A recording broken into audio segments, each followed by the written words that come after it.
자, 오늘 이제 로마서 1장 32절 마지막 절입니다. 지난 시간에 이어서 계속 말씀 나누겠는데요. 그들이 이 같은 일을 행하는 자는 사형에 해당한다고 하나님께서 정하심을 알고도 자기들만 행할 뿐 아니라 또한 그런 일을 행하는 자들을 옳다 하느니라. 그러니까 여기서 우리가 살펴봐야 될 주제는 공동체라는 거예요. 아시겠죠?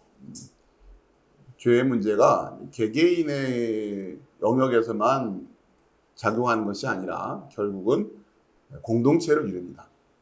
그래서 그 공동체 안에서는 진리가 거짓 것으로 바뀌어 있는, 그렇죠? 그러면서 그렇게 바뀌어 있는 것이 맞다고 생각하는 사람이 하나가 아니라 여럿이 모이니까 문제가 되는 거죠.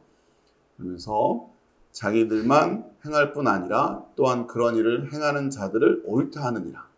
자, 이게 이제 우리가 주의를 해야 되는 상황이다라고 하는 거죠. 성경을 통해서 우리가 이러한 진리를 계시받는 거예요.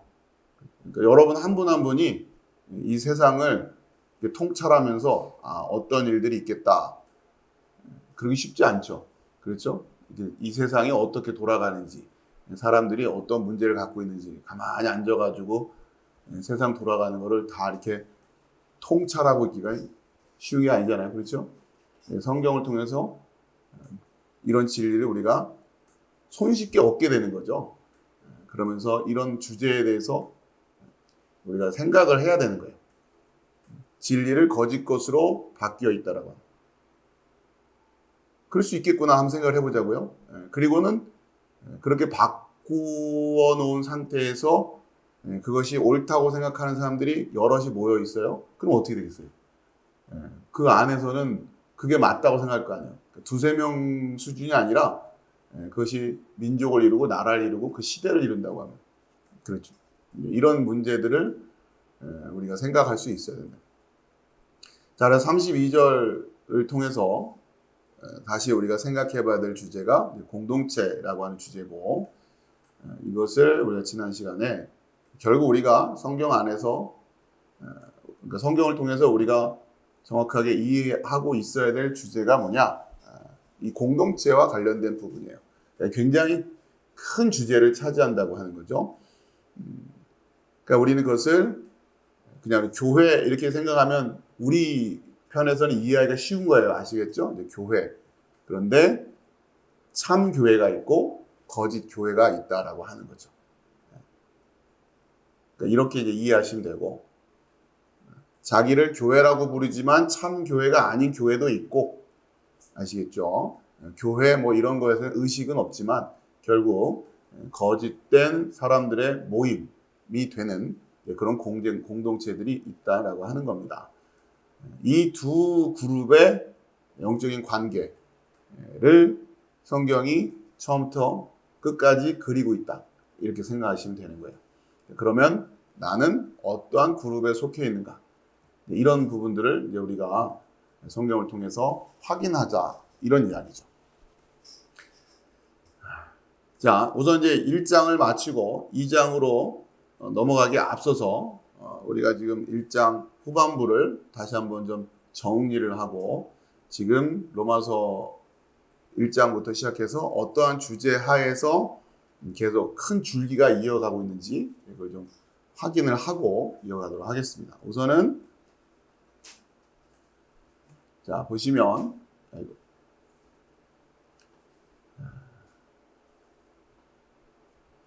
자, 여기 보시면 자, 우선 이제 자료를 좀 보면서 설명을 드릴게요. 로마서 1장 1절 19, 그러니까 1장 19절에서부터 2장 1절까지의 구조를 우리가 살펴보려고 합니다. 많이 들어보셨죠? 이제 카이즘이라고 해서 대칭적인 구조를 가지고 있어요. 자, 우선 이제 여러분 보시기 편하게 색깔을 좀 구별해가지고 대칭되는 모습들을 좀 보여드리고 있는데, 보면은 이제 하늘색으로 되어 있는 부분 있죠?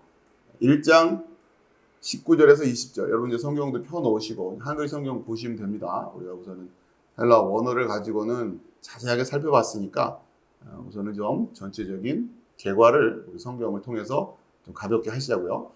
1장 19절에서 20절을 보면 여러분 성경을 보실까요? 19절, 20절. 이는 하나님을 알만한 것이 그들 속에 보임이라 하나님께서 이를 그들에게 보이셨느니라. 상세로부터 그의 보이지 아니하는 것들 곧 그의 영원하신 능력과 신성이 그가 만드신 만물에 분명히 보여 알려졌나니 그러므로 그들이 핑계하지 못할지니라. 자, 이렇게 돼 있어요. 그리고는 이 주제와 그대로 대칭적인 주제를 어디서 1장 32절에서 2장 1절까지 이어지고 있단 말이에요. 가볼까요? 1장 32절. 그들이 이 같은 일을 행하는 자는 사형에 해당한다고 하나님께서 정하심을 알고도 자기들만 행할 뿐 아니라 또한 그런 일을 행하는 자들을 옳다 하느니라. 그러므로 남을 판단하는 사람아 누구를 막론하고 내가 핑계하지 못할 것은 남을 판단하는 것으로 내가 너를 정죄함이니 판단하는 내가 같은 일을 행함이니라. 그러니까 지금 1장 19절 20절의 주제는 하나님의 능력이 분명히 보여서 알려졌다라고 하는 거예요. 그리고 그것이 그대로 이 단락이 끝나면서 1장 32절에서 2장 1절에서 하나님의 심판 역시 이미 알려져 있다. 그렇죠? 이 두 주제가 대칭을 이루고 있다는 거예요. 하나님의 능력이 분명히 보여 알려졌다. 하나님의 심판이 이미 알려져 있다. 따라서 불경건한 자들 어떻게 해요? 핑계하지 못한다. 또 같은 일을 하는 자들 핑계하지 못한다. 이렇게 지금 대칭적으로 나뉘어져 있죠. 그 다음에 이제 또 그 안을 들어가다 보면 1장 21절이에요. 그러니까 하나님의 능력이 분명히 보여 알려져 있는데 하나님을 영화롭게 하지 않는다. 그래서 그 결과가 어떻게 되냐? 생각이 허망하여지며 미련한 마음이 어두워졌다. 그렇죠? 영화롭게 하지 않는다. 근데 이것과도 대칭되는 게 1장 28절에 있어요. 마음에 하나님 두기를 싫어한다. 결과는 어떻게 돼요? 상실한 마음대로 내버려진다. 이해되시죠? 그러니까 지금 그 초록색 부분의 위쪽에 있는 주제는 하나님의 영광이라는 주제고 아래쪽에 있는 1장 28절 그 부분은 하나님에 대한 지식이라는 주제예요. 그러니까 이거를 모른다라는 거예요. 그렇죠? 관심도 없다. 이 대칭적인 게 이해가 되시죠? 자, 그 다음에 이제 노란색 부분을 보면 1장 22절, 23절 하나님의 영광이 썩어질 것으로 바뀌었다. 그 결과는 인간들의 더러운 행위들이요. 자, 그 다음에 또 그 아래쪽에 1장 25절에 하나님의 진리가 거짓 것으로 바뀌었다. 그러니까 하나님의 영광이 썩어질 것으로 바뀌었다. 하나님의 진리가 거짓 것으로 바뀌었다. 결과는 부끄러운 욕심들. 그러니까 이제 진리가 바뀌니까 여기서 말하는 이제 우리 성경에 부끄러운 욕심 이렇게 했는데 진리가 바뀌니까 결국 우리가 추구하는 것들이 어떻게 돼요?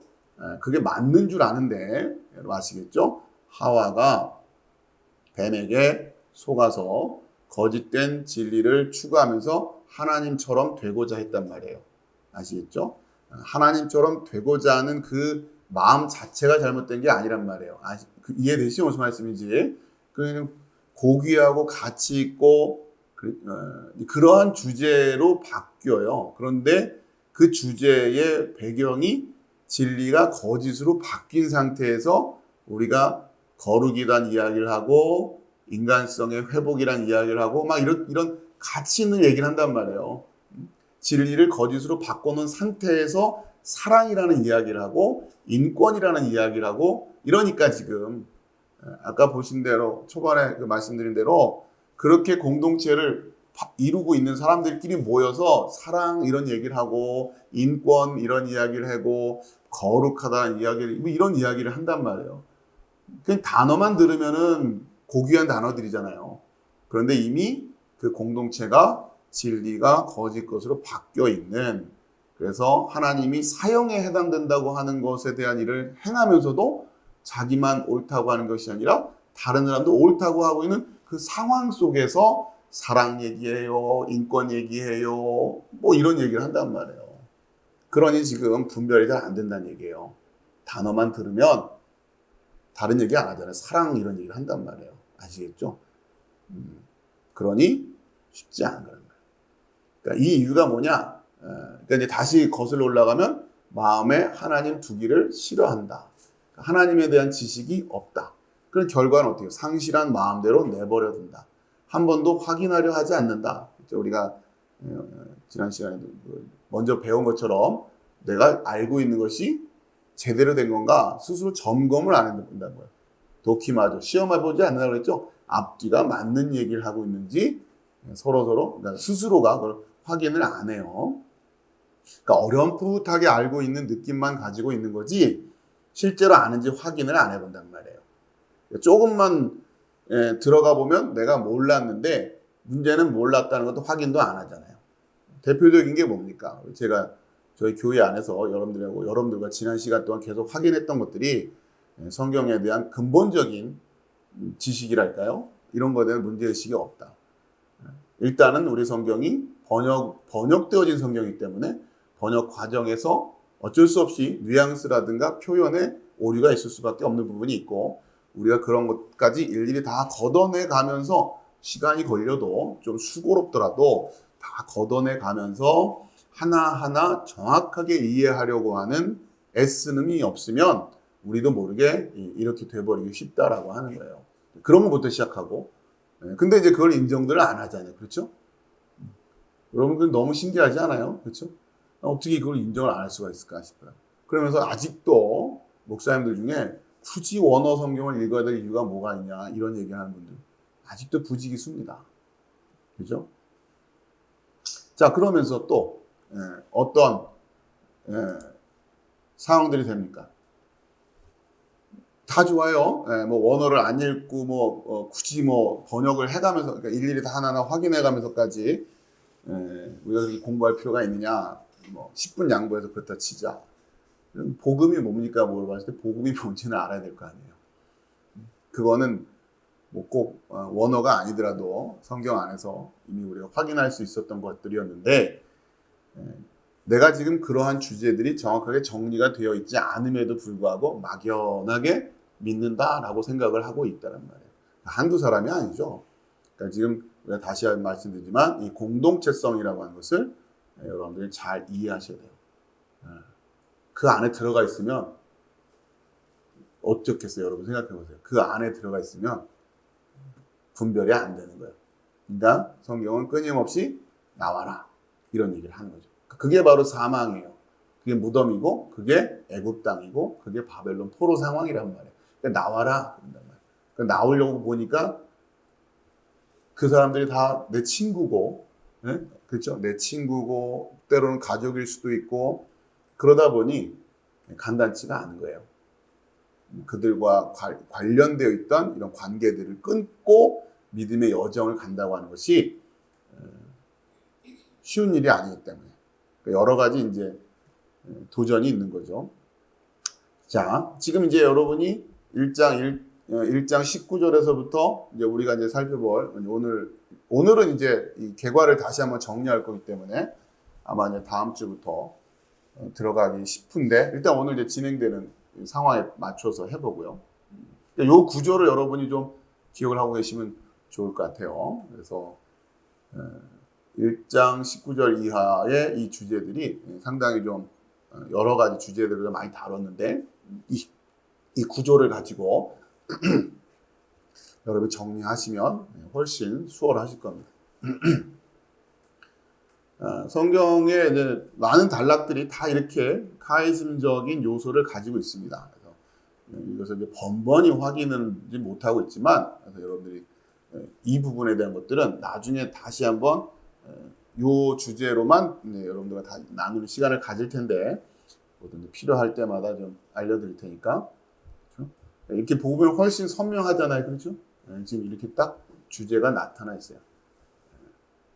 하나님의 능력에 대해서 알려져 있다. 하나님의 심판을 알고 있음에도 결국 그렇기 때문에 이들은 핑계하지 못한다. 이러한 이야기를 하면서 이제 2장으로 넘어가는 겁니다. 아시겠죠? 개괄적으로 이제 주제들을 한번 정리를 해드렸고요. 그 다음에 이제 우리가 이제 공동체라는 주제를 다시 한번 정리를 해봐야 돼요. 그러니까 로마서의 주제는 교회론이에요. 교회론. 그러니까 로마서 교회에 보낸 편지니까 자연스럽게 교회론, 또 이어지는 모든 로마서 이후의 서신서들이 다 교회론이고, 부단 여기뿐만 아니라 성경이 처음부터 끝까지 교회론 이야기를 하고 있다고 해도 과언이 아닙니다. 여러분이 잘 이해하시라. 자, 참된 교회와 거짓된 교회를 어떻게 분별할 거냐. 이 참된 교회라고 하는 이 표현은 여러분들이 익숙한 다른 표현으로 또 바꿔서 이해하셔도 됩니다. 하나님의 언약의 자녀들, 구원받은 자들, 이런 형태로든 어쨌든 같은 주제예요. 같은 주제고 같은 이야기를 다른 형태로 바꾸어서 말하고 있는 것일 뿐입니다. 여러분들 그런 감각을 가지고 공부를 하시면 좋겠어요.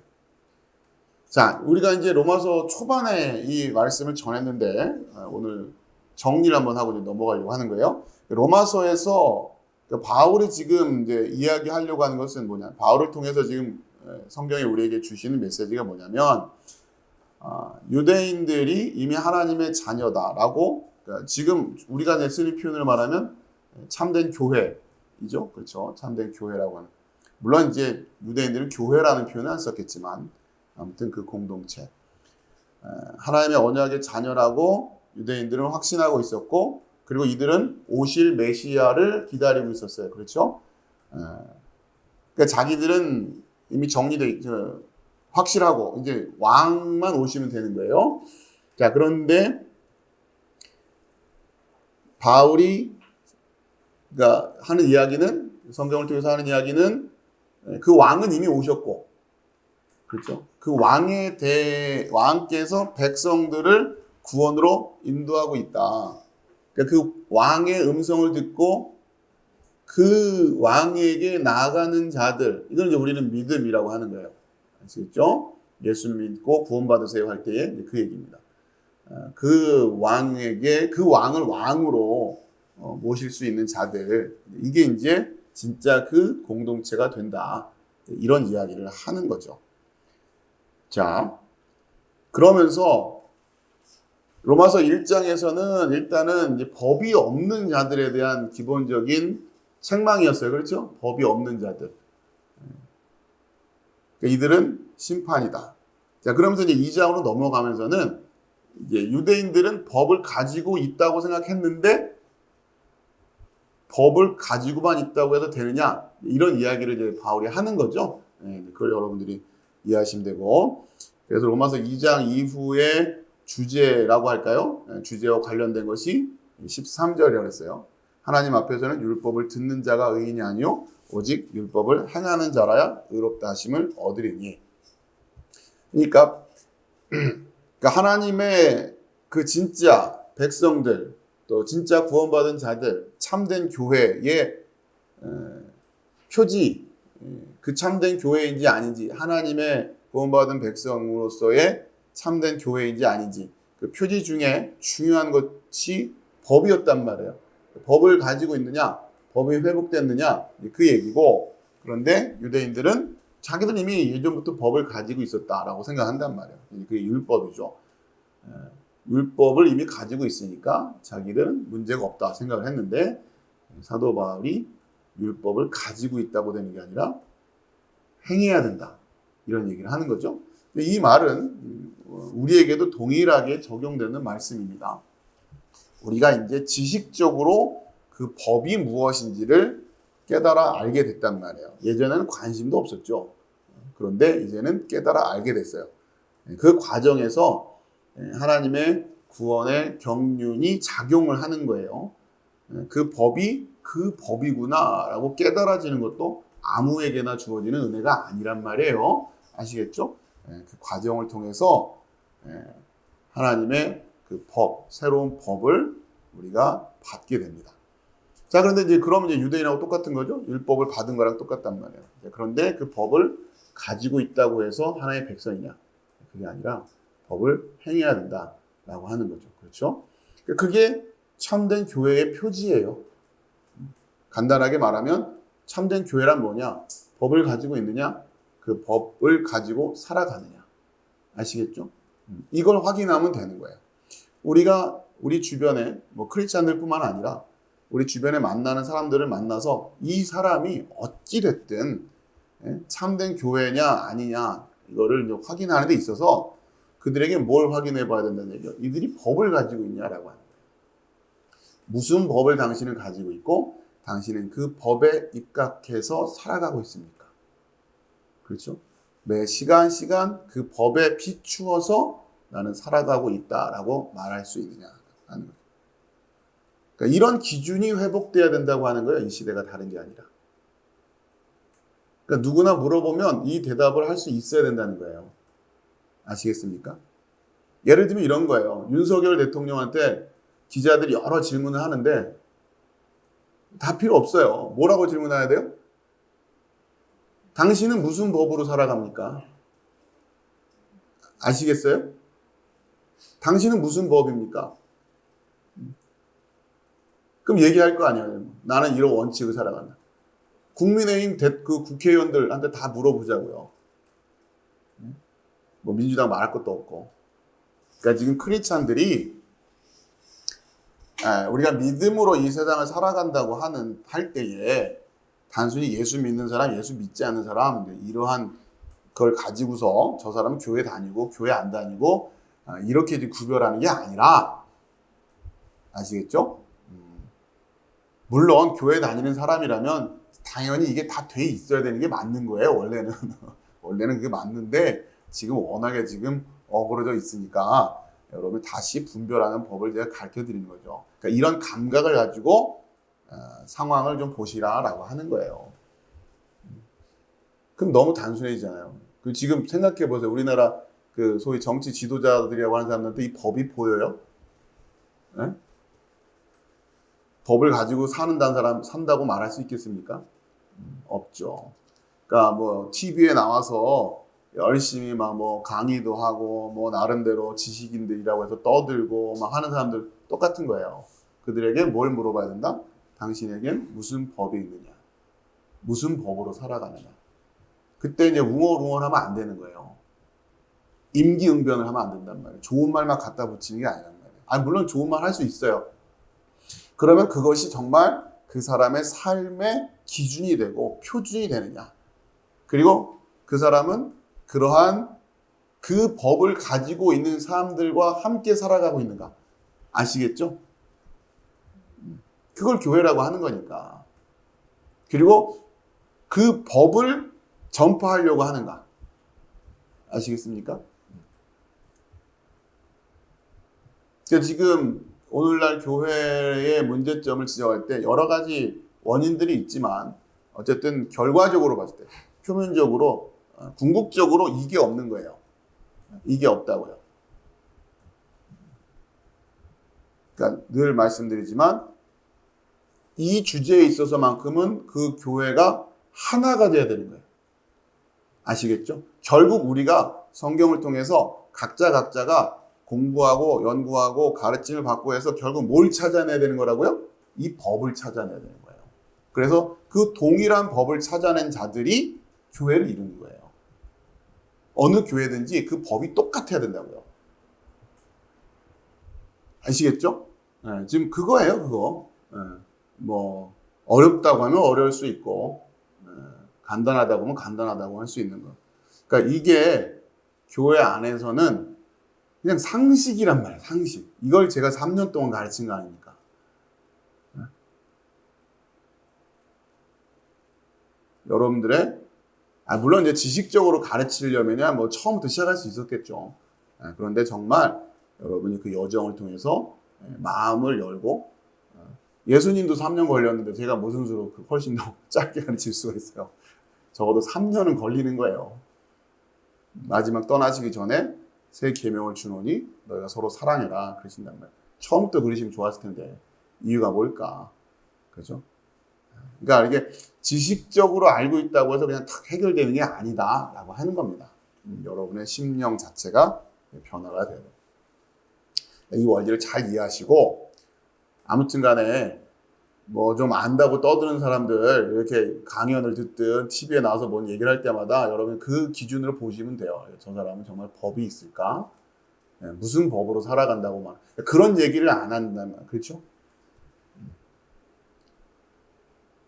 그게 없어서 지금 오늘날 우리가 문제인 겁니다. 가장 근원적인 문제는 그 법의 상실이에요. 법의 상실. 그러니까 무엇을 잃어버렸는지도 모르고 무엇을 회복해야 되는지조차도 모르고 그냥 막 뭔가 그냥 부부 세미나도 듣고 있고 뭐도 하고 있고 무슨 뭐 100분 토론도 하고 있고 이 사회의 문제를 놓고 뭔가 갑론을박하고 있는데 우리 성경은 우리에게 여러분 생각해 보세요. 다 문제가 있을 수 있는데 가장 근원적인 문제에 대해서 뭐라고 통찰해 주시는 거예요? 법을 잃어버렸기 때문이다. 하나님의 법을 잃어버렸기 때문이다. 그러면서 문제는 그러니까 잘났다고 떠드는 사람이 없어서가 아니라 그 법을 가지고 살아가는 사람들이 없기 때문이다라고 하는 거예요. 여러분, 그러니까 그게 똑같은 거예요. 그러니까 여러분 요즘 아무튼 우리나라가 여러 가지 면에서 참 어수선한 상황인데 뭐 정치인들이야 늘 그랬다 치더라도 이런 거죠. 여러분들 그 정치인들 나와서 하는 거 보면 요즘도 뭐 또 며칠 전에도 어처구니 없는 일이 벌어지고 그랬는데 그런 걸 밖에서 우리가 보잖아요. 그러면 이제 얼마나 그 사람들이 허위에 가득 차 있고 비상식적이고 이기적이고 교활하고 교만하고 그렇죠? 그런 모습들이 그대로 드러나죠. 그러니까 간단히 말해서 그러니까 다른 사람들하고는 어떻다 치더라도 이게 무슨 얘기냐면 국민의힘하고 민주당하고 사이좋게 지낼 걸 기대하지는 않아요. 그건 처음부터 기대 안 하고 그럼 국민의힘 안에서만이라도 민주당 안에서만이라도 뭔가 자기들 나름대로의 삶에 대한 원리를 가지고 그렇죠? 그 원리를 가지고 그렇게 그것을 가치관을 가지고 살아가고 서로에게 그렇게 대하는 사람들끼리 모여 있다라고 보여지느냐? 안 보이잖아요, 그렇죠? 똑같은 거예요. 뭐 그 사람들 얘기하려고 하는 것이 아니라 교회 밖에서 교회를 보면 그렇다고요. 그런 모습으로 우리를 본다고요, 지금 세상이. 여러분이 지금 한심스럽게 보는 그 정치인들, 예? 그 모습으로 교회 밖에서 교회를 쳐다보고 있단 말이에요. 그래 왔다고요, 지금까지. 근데 우리만 못 느끼고, 우리만 그냥 막, 우리는 예수 믿고 구원받았는데, 저 사람들은 마귀 자녀들이고, 예수님도 모르기 때문에, 어쨌든, 어찌됐든 우리는 천국이고, 저들은 지옥이다. 이러고 있으니, 그러면서 물어보면 알지도 못하고, 그죠? 이 감각을 여러분이 앞으로 이제 우리가 성경을 읽어가면서 또 제 메시지를 들으실 때 이 공동체라고 하는 감각을 여러분이 아주 그냥 기본적으로 장착을 하셔야 돼요. 그래야 이제 더 선명하게 보여질 겁니다. 아시겠죠? 자. 전에 우리가 한번 살펴본 것처럼 여러분 다시 좀 리마인드 하는 거예요. 리마인드. 유대인들이 가지고 있었던 언약이 두 종류가 있다고 그랬어요. 첫 번째 아브라함 언약, 다윗 언약. 그렇죠? 아브라함 언약은 백성에 대한 언약이었고 다윗 언약은 왕에 대한 언약이라고 했어요. 잘들 기억하고 계시네요. 자, 그런데 이제 문제가 뭐냐면 이제 유대인들, 예수님 당시 유대인들, 지금은 마찬가지고 이들은 아브라함 언약 측면에서는 자기들은 아브라함의 후손이다. 그렇죠? 아브라함의 후손이기 때문에 아브라함의 언약은 너로 큰 민족을 이루겠다 할 때에 그 아브라함의 언약은 지금 자기들을 통해서 지금 이어지고 있다. 이렇게 생각을 하고 있었어요. 그렇죠? 그리고 이들이 기다리고 있는, 성취되기를 기다리고 있는 것이 다윗 언약. 그렇죠? 다윗 왕국의 회복. 근데 지금 어쨌든 로마의 식민지가 되어 있는 상태니까 다시 다윗 왕조가 회복되는 것. 그러니까 결국 이들이 기다리는 것은 왕이었어요. 백성은 준비되어 있는데 왕만 오면 되는 거예요. 이렇게 지금 기다리고 있는데 로마서를 통해서 사도 바울은 이제 무슨 얘기를 하는 거예요? 왕은 이미 오셨다. 그렇죠? 지금 준비가, 지금의 단계는 무슨 단계냐면 백성을 준비하는 단계다. 이렇게 얘기하는 거예요. 그렇죠? 전에 우리가 설명을 드렸죠. 얼마나 뒤집어져 있잖아요. 똑같은 말. 유대인들이 생각하는 건 백성은 준비되어 있고 이제 왕만 오시면 돼요. 근데 바울은 왕은 이미 오셨다. 그리고 지금 백성을 부르고 계시다. 아시겠죠? 그 왕의 음성을 듣고 그 왕의 백성으로 나오는 자들을 지금 세워가는 시간들이다. 그러면서 아브라함을 통해서도 주셨던 언약의 의미를 지금 다시 확인하고 있는 거예요. 그렇죠? 아브라함의 언약, 그러니까 아브라함의 자손은 육적인 자손이 아니라, 그렇죠? 믿음의 대를 이어가는 자들이 아브라함의 자손으로서 아브라함의 언약을 받을 자들이다. 이렇게 되는 거예요. 그죠? 이해되시죠? 그러니까 지금 이 이야기가 지금 복음서를 통해서 그리고 서신서를 통해서 사도행전을 통해서 계속 이어지고 있는 거예요. 이 주제를 잘 이해하시면 됩니다. 자, 그래서 그러면 그러니까 그럴 때 하나님께서 우리에게 약속하셨던 아브라함의 언약과 다윗 언약에 있어서 일단 다윗 언약이라는 측면으로 보면은 누구에게 의해서 성취된 거예요? 예수 그리스도를 통해서. 이해되시죠? 네, 왕이 성취됐고, 자 이제는 그 왕을, 그러니까 예수를 주와 그리스도로 알아보는 자들이 나오기 시작할 거예요. 그들이 바로 아브라함의 후손이 될 것이다. 여기에는 육체적인 한계가 없다라고 하는 거죠. 그렇죠? 혈통적인 유대인들만이 그 약속의 대상이 되는 것이, 언약의 대상이 되는 것이 아니라 믿음이라는, 기준은 믿음이라는 거예요. 아시겠죠? 육적인, 그래서 믿음으로 구원 이렇게 되는 거예요. 아시겠습니까? 뭐랄까, 메커니즘을 잘 이해하세요. 단순히 믿음, 이게 아니라 왜 믿음이란 이야기가 나오게 됐는가. 육적인 것이 아니라 믿음으로 그 자녀가 되는 것이다. 아브라함도 할례 받기 전에 믿음으로 의롭다함을 칭함을 받았다. 그러니까 그 믿음이라고 하는 기준은 이제 유대인들뿐만 아니라 이방인들에게도 열려 있는 것이다. 아시겠죠? 그러면서 하나님의 이 약속은 유대인들에게만 국한되어 있는 민족적 차원의 약속이 아니라 우주적인 약속이었다. 온 민족을 향한 약속이었다. 자, 그렇게 지금 해석을 하는 거예요. 성경을. 아시겠죠? 유대인들은 인정하지 않는 거고. 자, 그러니까 이제 어떤 상황이 벌어지는 거냐? 지금 이제 우리가 지금 살고 있는 이 시대에는 어떤 공동체와 어떤 공동체로 결국 나뉘게 되느냐? 예수를 주와 그리스도로, 그 왕으로 인정하고 그 왕의 백성이 되는 자들과 그렇지 않은 자들로 나뉘게 되는 거죠. 아시겠죠? 예수 그리스도를 왕으로 모시는 이들이 참 교회가 되는 것이고 그렇지 않은 이들이 거짓 교회가 된다라고 하는 겁니다. 그러니까 요 하나하나가 다 진리로 서야 되는 거예요. 예수를 주와 그리스도로 고백한다라는 게 뭐며, 그러니까 이게, 그렇죠? 여러분 아시다시피 그냥 입으로 얘기만 해서 되는 건 아니니까 알아야 된단 말이에요. 알아야 돼. 여기 보는 것처럼 하나님에 대한 지식이 있어야 된다고요. 근데 알려고 하질 않는다라는 거죠. 이런 것들이 똑같은 문제로 이어지고 있다라고 하는 거예요. 정리가 좀 되십니까? 자, 그렇게 하는데, 이게 우리가 지금 감당해야 될 영적인 싸움의 구조고, 내용이다라고 하는 거예요. 근데 이제 입으로만 고백해서 확인할 수 있는 수준이면 얼마나 좋겠습니까? 그죠? 예수 믿어요? 안 믿어요? 믿습니다. 그러면은, 오케이. 이런 차원이 아니니까, 여러분들 잘 이해하시는.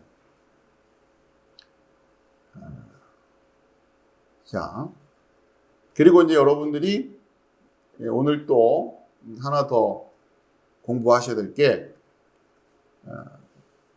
사도행전의 이제 사도행전 초반에 나오는 주요 설교들을 통해서 여러분들이 그 주제를 좀 의미를 이해하셔야 되는데 거기에 앞서서 전에도 한번 설명드렸지만 우리가 이제 신약 성경의 구조를 좀 이해하자면 초반에 복음서가 나오고 이건 좀 쓰면서 설명드릴게요. 방금 설명드린 주제와 관련해서 신약 성경의 전체 구조가 초반에 복음서가 나오고 그렇죠? 사복음서. 그 다음에 이어지는 게 뭡니까? 사도행전이죠. 그 다음에 서신서들이 나와요. 그렇죠? 로마서를 시작해서 서신서. 그 다음에 마지막에 계시록. 이렇게 크게 4가지 그룹으로 나눌 수가 있습니다. 물론 계시록도 크게 보면 서신서 안에 들어가 있는 거예요. 계시록도. 그런데 이제 좀 테마를 좀 나눠서 그럼 복음서는 어떤 주제라고 했습니까? 이거는 누가 왕인가. 이 주제는 다윗 언약과 관련된 그렇죠? 누가 왕인가가 결국 복음서에서 가르쳐 주려고 하는 거예요. 누가 왕인가라고 하는.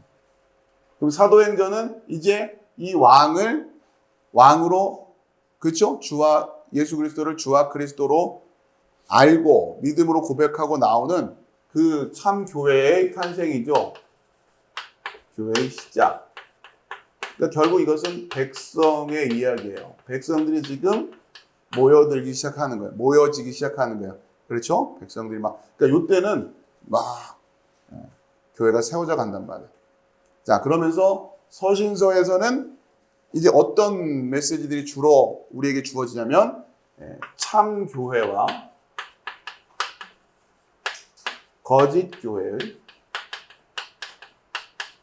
분별이에요. 분별. 이거는 지식적 진리의 차원에서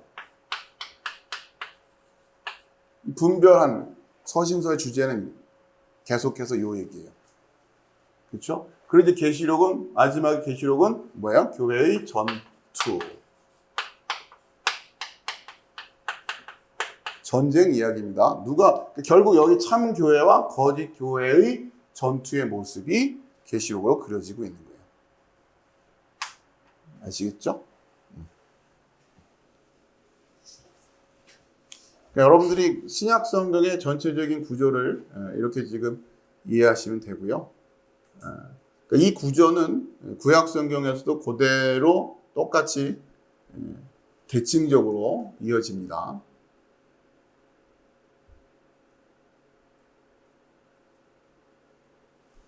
이러한 그 틀을 의식을 하고 이 주제를 바탕으로 지금 이제 우리가 이제 그러니까 이 틀을 가지고 하나씩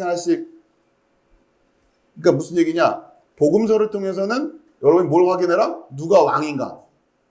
그렇죠?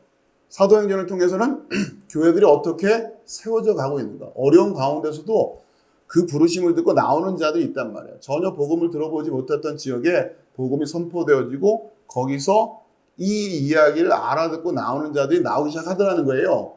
그렇죠? 일단 그 모습이 물론 그 과정에 우여곡절이 많이 있지만 그러한 모습으로 교회가 세워져 가는 모습이 중심이죠. 중심 주제고. 자, 그리고는 그렇게 세워진 교회들이 이제 사도들의 가르침을 바탕으로 진리 안에서 든든히 서가기 위해서 참 교회와 거짓된 교회를 분별해 가면서 성장하는 모습이 그려지고 있어요. 서신서를 통해서. 그러기 위해서 우리에게 필요한 메시지들.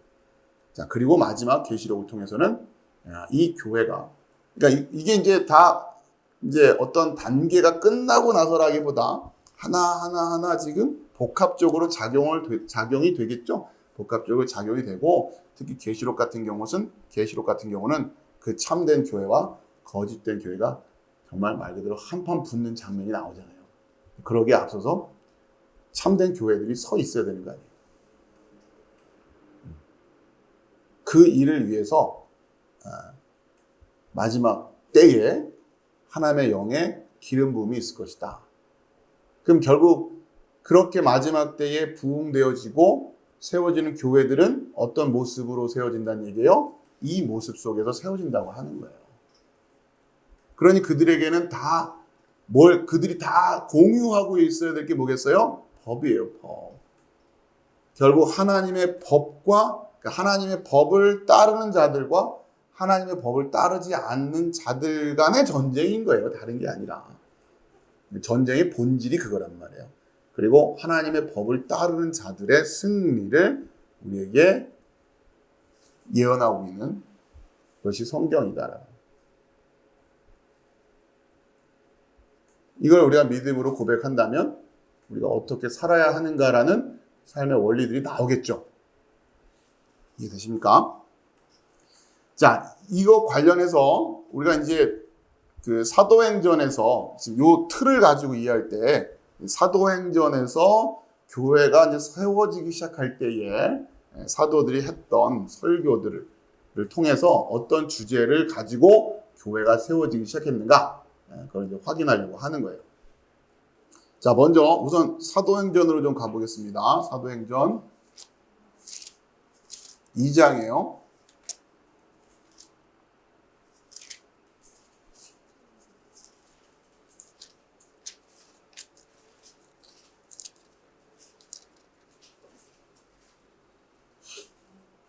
네, 사도행전 2장을 보시면 여러분 성경에 아마 2장 위에 성령이 임하시다 이렇게 이제 단락의 제목이 나와 있을 텐데, 여러분 아시다시피 성령 강림 사건이 있고 나서, 그리고 나서 14절에 보면 베드로의 오순절 설교 이렇게 단락 제목이 있죠.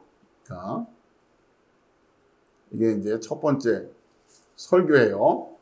자, 베드로의 오순절 설교에서 쭉 우선 중요한 부분만 살펴보면은 전에 한번 봤던 거예요. 그래서 특히 36절 쭉 계속 이어집니다. 쭉 이어지는데 36절에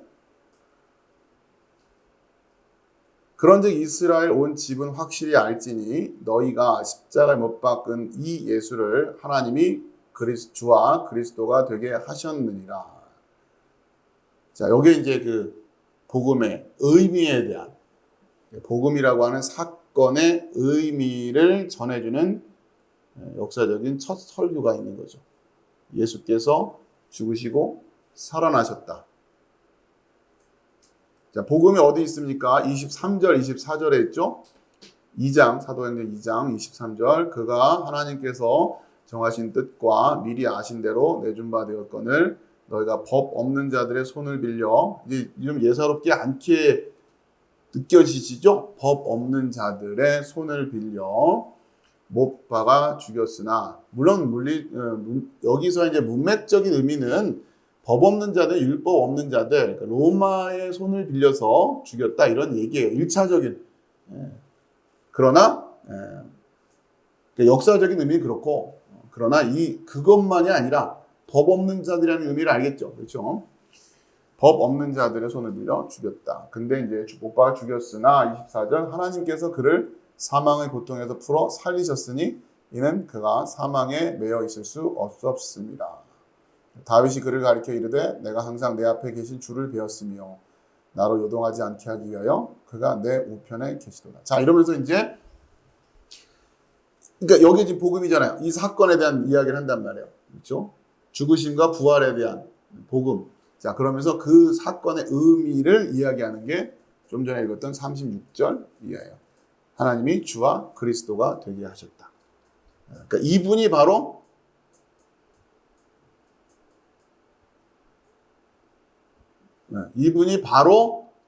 주와 그리스도시다라고 하는 거예요. 그렇죠? 그게 지금 베드로의 첫 번째 설교다. 그러니까 지금 이 오순절 그 베드로 설교의 주제는 구원론이면서 기독론이에요. 기독론과 함께 구원론이라고 생각하시면 돼요. 우리의 그리스도가 누구시냐? 바로 이분이다. 주와 그리스도가 되게 하셨다라고 하는 표현 자체가 이분이 우리가 기다리고 있는 그 다윗 언약의 성취가 이분이다. 유대인들에게 지금 그렇게 이야기를 하는 거예요. 아시겠죠? 그들에겐 그렇게 들린단 말이에요. 자, 그러면서 그러자 37절에 그들이 이 말을 듣고 마음에 찔려 베드로와 다른 사도들에게 물어 이르되 형제들아 우리가 어찌할꼬 하거늘. 그렇죠? 베드로가 이르되 너희가 회개하여 각각 예수 그리스도의 이름으로 세례를 받고 죄 사함을 받으라. 그리하면 성령의 선물을 받으리니. 자, 어찌할꼬. 그러니까 이 말씀의 의미를 깨닫고 이들이 알았어요. 자, 그러니 어찌할꼬라고 하는 질문이 자연스럽게 나오는 것이고, 어떻게 하면 좋을까? 여기에 대한 답으로 회개하여. 뭘 회개하라는 거겠어요? 이거 회개하라는 거예요, 지금. 그렇죠? 이거 회개하라. 우리가 주와 그리스도를, 그분이신 분을 죽였구나. 그렇죠? 이거를 지금 회개해라. 그리고 예수 그리스도 이름으로 세례를 받고 죄사함을 받으라. 그리하면 성령의 선물을 받으리니. 자, 이제 요 하나하나를 여러분들이 잘 눈여겨 읽으시고, 너희가, 그러니까 이제 베드로가 설교하는 내용에서 어떻게 할까요? 하니까 회개하여 각각 예수 그리스도 이름으로 세례를 받고 죄사함을 받으라. 회개하라. 세례 받고 죄사함. 예수 그리스도 이름으로 세례 받고 죄사함을 받아라. 회개해라. 세례받고 죄사함을 받아라. 이해되시죠? 네, 여러분 이런 표현들을 잘 이렇게 좀 마음에 새기십시오. 회개하라. 예수 그리스도의 이름으로 세례를 받고 죄사함을 받아라. 자, 그 다음에 그리하면 성령의 선물을 받으리니. 네, 이렇게 지금 쓰고 있어요. 그러니까 지금 어찌할꼬에 대한 답입니다. 어찌할꼬 하니까 뭐라고 해요? 회개해라. 세례 받아라. 죄사함 받아라. 성령을 선물로 받을 것이다. 이게 다 필요하다고 하는 거죠. 아시겠죠? 자, 요 얘기는 나중에 좀 더 다시 한번 확인이 될 거예요. 좀 기억을 하세요.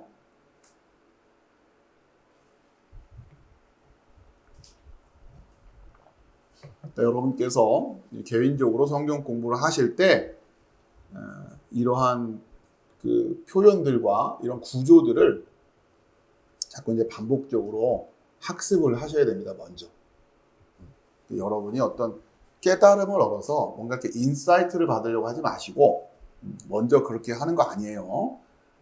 물론 성경을 읽다 보면 감동이 되기도 하고 다 그런 거 자연스럽게 그런 작용들이 일어나죠. 그런데 이제 그걸 추구하면서 성경을 읽으면 안 된다고요. 근데 지금 대부분의 그 크리스찬들이 성경을 읽는 걸 보면 그런 걸 찾아내려고 여기서 뭔가 이런 말씀에서 내가 뭔가 이런 감동이 됐다. 그게 아니라 말씀드린 대로 여러분이 이런 지금 보여드린 것처럼 이런 구조를 찾아내려고 해야 되는 거예요. 이게 보이면 이걸 본 자들에게만 보여지는 또 그 은혜가 있고 여러분 중국적으로는 그걸 추구해야 되는 겁니다. 그리고 나서 개별적으로 주어지는 어떤 그런 감동, 이거는 뭐랄까요, 그건 이제 그 부수적인 선물인 거고, 본질적으로는 성경이 어떻게 쓰여져 있고 무슨 이야기를 하려고 하는가에 먼저 초점을 두셔야 된단 말이에요. 내가 관심 가는 거가 아니라 그 훈련이 이게 무슨 말인가 싶어요. 처음에는 그냥 읽다 보면은 그냥 감동이 되니까. 그런 게 아니라 이런 표현들을 잘 확인해야 된다.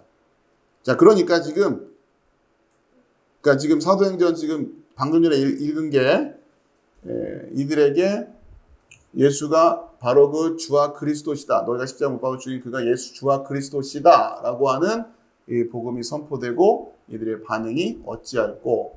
그렇죠? 이게 자연스러운 반응이어야 된단 말이에요. 그리고 나서 그러면 어떻게 해요?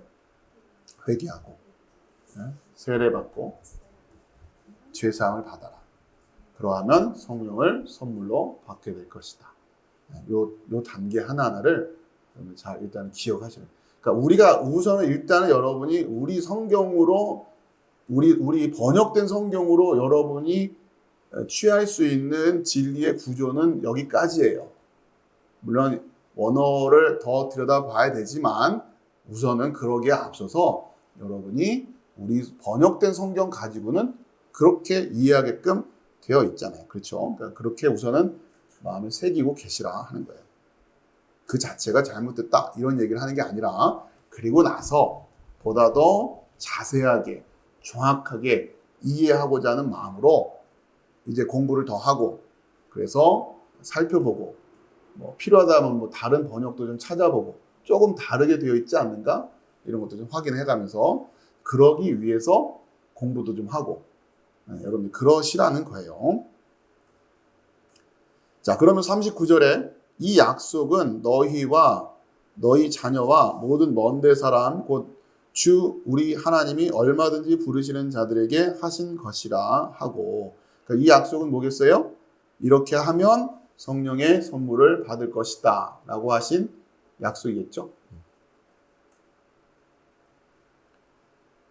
결국은 구원의 약속입니다. 짧게는 지금 베드로가 얘기한 요 부분만 얘기하는 거지만 결국 이 언약이었어요. 하나님의 언약이라는. 그러면서 이게 단순히 유대인들뿐만 아니라 이렇게 그러니까 하나님이 이렇게 부르시는 이들 이게 주신 약속이다 이런 얘기를 합니다. 자, 그리고 40절에 또 여러 말로 확증하며 권하여 이르되 너희가 이 패역한 세대에서 구원을 받으라 하니. 자, 그럼 이 패역한 세대라고 하는 것은 어떤 거겠어요?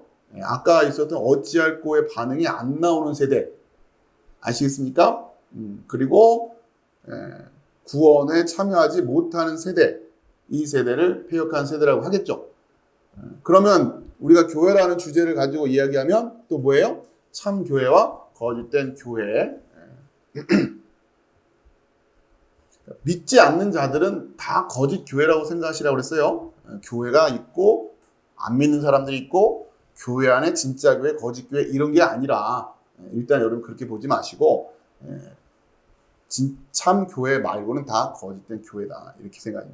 그러니까 이 패역한 세대 자체가 거짓 교회를 이야기하는 거예요. 아시겠죠? 자, 그 다음에 이제 두 번째 우리가 주목해야 될 설교가 3장에 나옵니다. 3장 25절 우선 보시고요. 거기 보시면 11절 아마 위쪽일 텐데 베드로가 솔로몬의 행각에서 설교하다 이렇게 돼 있어요. 이 설교인데 우리가 좀 보이려고 하는 것은 25절 쭉 내용이 이어지고요. 이런 부분을 여러분이 개별적으로 좀 보시라고 하는 거예요. 너희는 선지자들의 자손이요 또 하나님이 너희 조상과 더불어 세우신 언약의 자손이라 아브라함의 이르시기를 땅 위의 모든 족속이 너희 씨로 말미암아 복을 받으려 하셨으니 하나님이 그 종을 세워 복 주시려고 너에게 먼저 보내사 너희로 하여금 돌이켜 각각 그 악함을 버리게 하셨느니라. 자, 여기에 주제는 아브라함의 언약의 자손이 뭐냐 이런 주제가 이어지는 거예요. 그렇죠? 그러면 아까 여러분 보세요. 아까 방금 전에 살펴봤던 그 성령 오순절의 설교에서는 어떤 것에 대한 설교예요? 누가 왕이냐? 이해되세요? 누가 왕이냐에 대한 걸 먼저 지금 설교하고 그러면 어떻게 하죠? 하니까 회개하라. 이렇게 지금 이야기하는 거예요. 그렇게 해서 하나님이 다 부르신다. 그렇죠? 구원받아라. 그래서 부르신다. 라고 하는 거란 말이에요. 그러니까 우리가 지금 그 부르심에 응답해서 나와야 된다. 이런 이야기를 하는 거고 결국 그 앞쪽의 설교의 초점은 1차적으로 누가 왕인가 라고 하는 것을 먼저 선포하고 그리고 나서 이어지는 건데 지금 방금 살펴본 솔로몬 행각에서 설교의 또 주제 중에 하나는 뭐였어요? 아브라함의 언약의 자손이 어떻게 돼요? 그렇죠? 그 주제가 이어지고 있다. 자, 그 다음에 세 번째 또 우리가 살펴봐야 될 설교가 사도행전 4장 8절에서 12절까지. 사도행전 4장 8절. 자, 이에 베드로가 성령이 충만, 이제 베드로 요한이 공회 앞에 서다. 그런 그 단락 제목이 있죠. 이에 베드로가 성령이 충만하여 이르시되 백성의 관리들과 장로들아 만일 병자에게 행한 착한 일에 대하여 이 사람이 어떻게 구원을 받았느냐고 오늘 우리에게 질문한다면 너희와 모든 이스라엘 백성들은 알라. 너희가 십자가에 못 박고 하나님이 죽은 자 가운데서 살리신 복음, 그렇죠? 나사렛 예수 그리스도의 이름으로 이 사람이 건강하게 되어 너희 앞에 섰느니라. 이 예수는 너희 건축자들의 버린 돌로서 집 모퉁이의 머릿돌이 되었느니라. 다른 이로서는 구원을 받을 수 없나니 천하 사람 중에 구원을 받을 만한 다른 이름을 우리에게 주신 일이 없음이라 하였더라. 자, 여기에서의 주제는 그리스도의 유일성이에요. 아시겠죠? 어떤 일? 다른 이로서는 구원을 받을 수 없나니 천하 사람 중에 구원을 받을 만한 다른 이름을 우리에게 주시니 없음이라 하였더라. 자, 지금 설교가 어떤 주제를 가지고 이어져 가고 있는지를 느끼시라는 겁니다. 첫 번째 설교의 주제는 뭐였어요? 왕에 대한, 그렇죠? 누가 왕인가라고 하는 주제와 관련한 메시지였고, 두 번째는 백성, 그렇죠? 백성에 대한 주제였잖아요. 자연스럽게 보이시죠? 아브라함의 언약을 언급한다는 자체가 그 주제를 얘기하고 있는 거예요, 지금. 아시겠죠? 아브라함의 언약이라고 하는 주제를 이야기할 때에, 물론 그 안에 다 설명은 못하죠. 지면 관계상. 그러나 여러분들이 지금 요 교회가 서가는 데 있어서 지금 사도행전 초반에 교회가 서가는 성령 사건 이후에 이제 교회가 서가는데 선포되어지는 핵심적인 진리들의 순서가 있는 거예요. 첫 번째가 뭐에 대한? 왕에 대한 진리가 선포되는 거예요. 여러분 이걸 정확히 알아야 교회가 서가기 시작하는 거고, 두 번째는 백성에 대한 주제란 말이에요. 그럼 누가 그 왕의 백성이 되는 거냐? 그렇죠? 아브라함의 그 육적인 자손이라고 하는 유대인들만이 이제 그 백성이 되는 거냐? 그게 아니라고 지금 성경은 얘기하는 거고. 자, 그 다음에 지금 방금 본 이 공회 앞에서의 설교, 요 주제는 그리스도의 유일성. 다른 이름으로는 구원받을 이름이 없다라고 하는. 이게 교회가 서가는 데 있어서의 진리의 기둥들이라는 거예요. 아시겠죠? 아주 핵심적인 거죠. 이 부분에 대해서 교회들은 정확하게 진리로 서 있고 훈련되어 있어야 된다고 하는 겁니다. 왜 예수가 주와 그리스도가 되셨는가? 왜 예수를 주와 그리스도라고 이야기하는가? 설명할 수 있어야죠. 그렇죠? 그걸 설명하기 위해서 반드시 뭐가 설명될 수밖에 없어요? 복음이 설명될 수밖에 없는 거예요. 그렇죠? 그래서 주와 그리스도가 되셨다고 하니까, 그렇기 때문에 복음을 믿지 않고는 왕의 서지가 않아요. 아시겠죠? 그래서 복음이 그렇게 우리 교회에게 있어서는 중요한 사건이 되는 겁니다. 논리적으로 잘 이해하시란 말이에요. 그러면 어떤 사람이 죽었다가 살아난 거냐?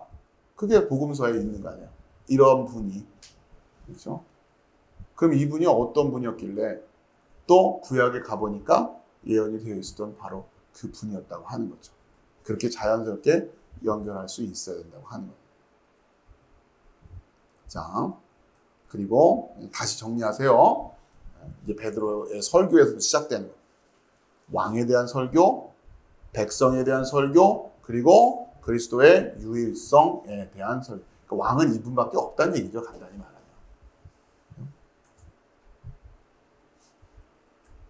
자, 그 다음에 또 중요한 설교가 스데반의 설교입니다.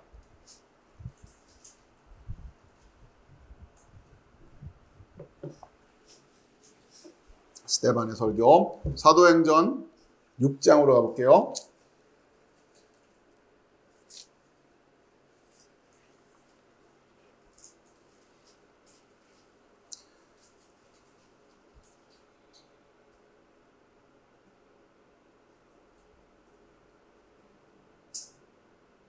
자, 우선 사도행전 6장에서 스데반의 설교가 이어지는데, 이 구조를 좀 또 이해해야 되는 게, 먼저 사도행전 6장 12절부터 보세요. 사도행전 6장 12절. 백성과 장로와 서기관들을 충동시켜 와서 잡아가지고 공회에 이르러 거짓 증인들을 세우니 이르되 이 사람이 이 거룩한 것과 율법을 거슬러 말하기를 마지 아니하는도다. 그의 말에 이 나사렛 예수가 이곳을 헐고 또 모세가 우리에게 전하여 준 규례를 고치겠다 함을 우리가 들었노라 하거늘 자, 무슨 얘기냐면 지금 이제 백성과 장로와 서기관들이 문제시 삼는 주제가 있어요. 지금 이제 교회가 서가면서 이들이 전파하는 메시지 이런 것들이 지금 이들에게 거슬리는데 어떤 주제 때문에 거슬리는가를 보면 자, 그게 13절이죠. 이 사람이 이 거룩한 곳과 율법을 이 거룩한 곳이라고 하는 게 뭐겠어요? 성전. 그렇죠? 성전과 율법을 거슬러 말하기를. 그러니까 이들이 들을 때 뭐가 거슬리는 거예요? 성전과 율법에 대한. 그러니까 스데반의 설교는 어떤 주제와 연결되어 있는 거냐면 성전과 율법이라고 하는 거예요. 아시겠죠? 자, 그러면 연결을 좀 해봅시다. 여러분들이 앞쪽에서 설교가 어떻게 해요? 왕, 그렇죠? 왕. 그 다음에 백성, 그 다음에 왕의 유일하심. 여기까지는 설교가 돼 있어요. 이게 지금 교회들이 서 있어야 될 진리의 터입니다. 자, 그 다음에 교회가 서 가는 데 있어서 서 있어야 될 진리의 기둥이 뭐냐? 성전에 대한 의미, 율법에 대한 의미예요. 아시겠죠? 성전은 뭐예요, 그러면? 여러분이 만약에 성전을 지금 배운 요 설교의 주제를 가지고 여러분이 성전에 대한 의미를 이해한다면 뭐라고 얘기하면서?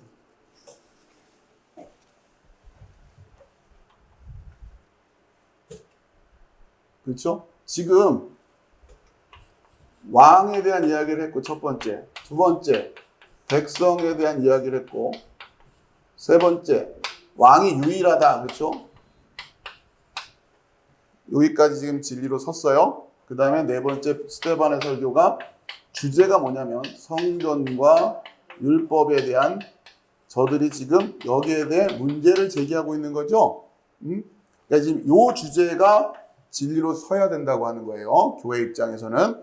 그러면 여러분 지금 이 흐름을 봤을 때 성전이라고 하는 개념을 어떠한 여기서 지금 성전에 대해서 이들이 지금 이야기하고 있는데 성전에 대한 개념을 무엇으로 이해하면 이 흐름이 자연스럽게 연결되게 보이겠습니까? 뭐 같아요, 성전이? 여기 지금 배운 내용을 가지고 생각을 해보시란 말이에요. 뭘까? 무슨 주제가 서 있어야 되길래 이 설교가 주어진 것일까? 왕, 백성, 이거 뭐 유일하다는 얘기. 야, 그 다음에 이어지는 게 성전과 율법이다. 뭐겠어요? 저 성전을 여러분이 어떤 개념으로 이해하고 있어야 이후의 이야기가 자연스럽게 진리로 서겠느냐라고 하는 거예요. 그냥 성전은 성전, 다른 데서 얘기하면 이거 이렇게 하면은 여러분이 그런 감각으로 계속 성경을 읽으면 발전이 안 돼요. 성전을 다른 말로 뭐를 바꾸었을 때 일관되게 여러분이 이해할 수 있겠냐. 지금 이 주제의 흐름과 관련해서 그걸 제가 질문을 드리는 거예요. 무슨 단어로 바꿔서 성전을 생각하면 이해하기가 쉽겠어요? 뭘까요? 지금 이 흐름을 이해하세요. 이 왕, 백성, 성전, 율법. 뭐겠어요?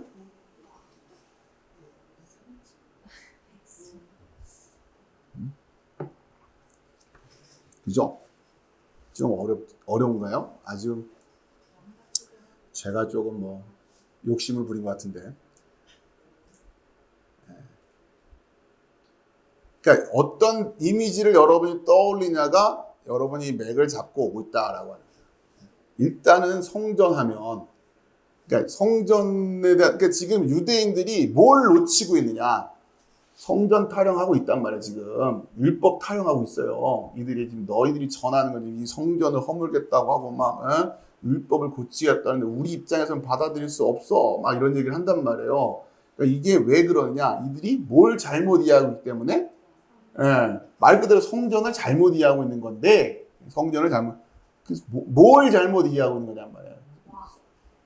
왕은 여기 있으니까. 성전이 뭐 하는데요, 성전이?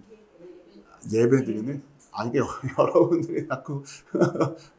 자, 그게 아니고, 그냥 단순하게 왕국의 왕국, 나라. 아시겠어요? 왕이 거하는 곳.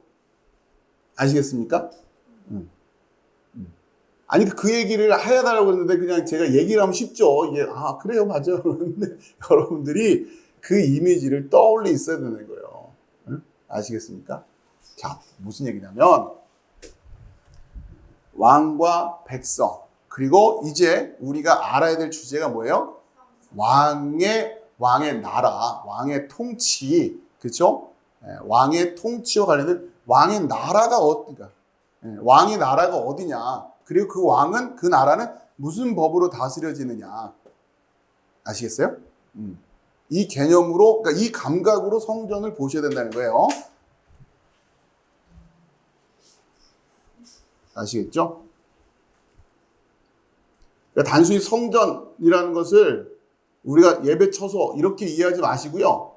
그게 아니라 더 큰 개념으로 나라의 개념으로 이해하시는 거예요. 나라. 왕이 통치하시는 곳.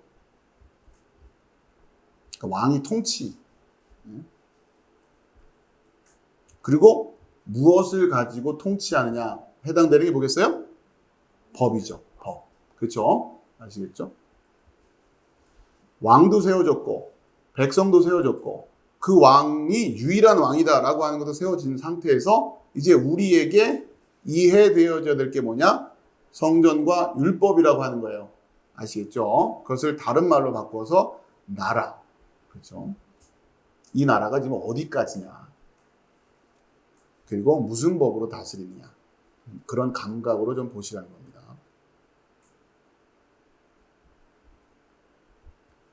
자, 물론 이 나라라는 개념은 복합적인 얘기예요. 결국 교회를 이야기하는 거고 그 백성들이 곧 그 나라이기 때문에.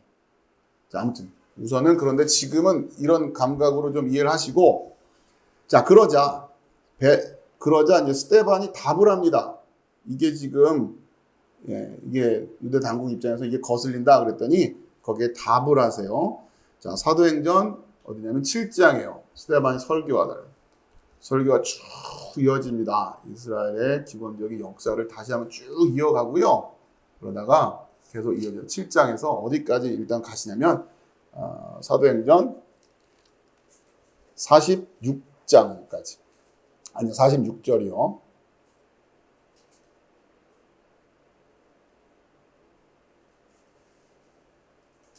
다윗이 하나님 앞에서 은혜를 받아 야곱의 집을 위하여 하나님의 처소를 준비하게 하여 달라고 하더니 성전 얘기하는 거죠. 그렇죠?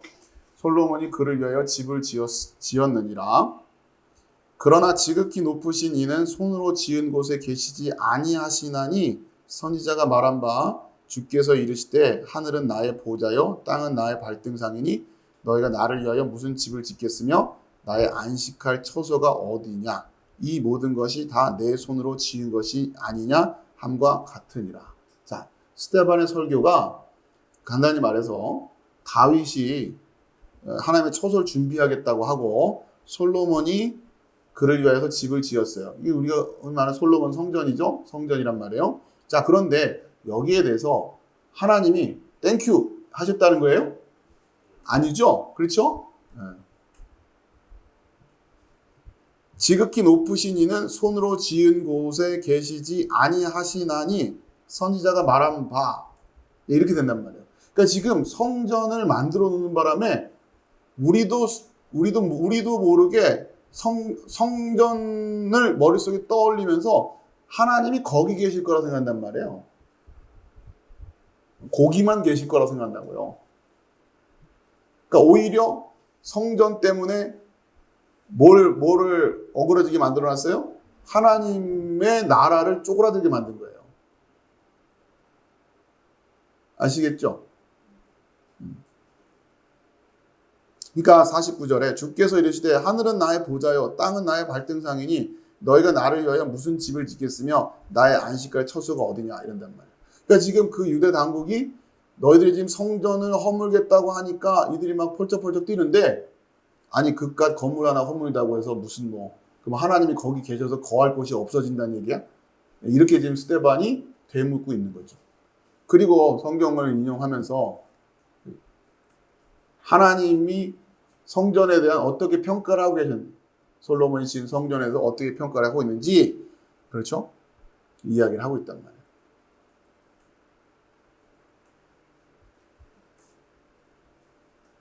아시겠습니까? 그러니까 지금 여기서 다시 교회가 서가는 과정에서 진리관이에요. 왕에 대해서, 백성에 대해서, 유일함에 대해서, 두 번째 성전과 율법에 대해서인데, 성전에 대한 개념, 1차적으로 하나님이 계신 곳, 그렇죠? 하나님이 계신 곳인데 여러분 이것을 왕국의 개념으로 이해하시라고 그랬어요. 왕국의 개념 이미지를 가져야 여러분도 모르게 여러분 속에 이게 되어 있는 성전이라고 하는 그 이미지가 여러분의 그 생각을 자꾸 가둔다고요. 여러분 생각을. 어쩔 수 없이 여러분의 생각이 거기에 갇혀지면 여러분도 모르게 하나님을 거기에 가둬놓는 게 되는 거란 말이에요. 하나님의 왕국이라고 하는, 그리스도의 왕국이라고 하는 그 개념으로 성전의 이미지를 이해하고 있어야 된다라고 하는 겁니다. 그런데 유대인들은 그 생각을 못하니까 성전 이야기를 하는 거고, 우리는 같은 성전이라는 이야기를 쓰지만 다른 관점으로 이해하고 있어야 된다. 그러니까 여러분이 성전하면 물론 교회예요. 1차적으로 교회인데 지금 이 흐름 속에서는 뭐로 생각해라? 왕국. 아시겠죠? 왕국으로 확장시키라는 얘기예요. 이건 나중에 교회론이 그렇게 또 확장돼야 됩니다. 교회라는 것이. 그러니까 교회가 건물이 아니다라는 얘기는 우리가 맨날 이야기하지만 그런 의식을 가지고 실제로 신앙생활을 하느냐, 그건 또 다른 얘기예요. 여러분 그래도 무슨 뭐 그나마 좀 꾸며진 건물 안에 들어가 있는 게 여러분이 기도하기도 좋지 않아요? 여러분도 알게 모르게 그런 느낌이 있지 않아요? 그렇잖아요. 그런 거예요, 여러분도 모르게. 그 의식을 하고 있는 것과 실제로 내가 어느 곳에 있든지 여기에 하나님이 계시다 라고 하는 그 의미를 이해를 하면서 하나님의 임재를 느끼고 하나님과 교제한다고 하는 그 훈련을 갖는다는 게 생각처럼 쉽지가 않아요. 너무도 오랫동안 예배당이라고 하는 곳을 공간을 만들어 놓고 그곳에 익숙해지게 우리를 그렇게 훈련시켜 왔거든요. 다른 데서는 기도 잘 안 되잖아요. 뭐 하다못해 무슨 뭐 심야 기도회다 뭐 이런 데라도 들어가 앉아 있으면 기도가 좀 되는 것 같고,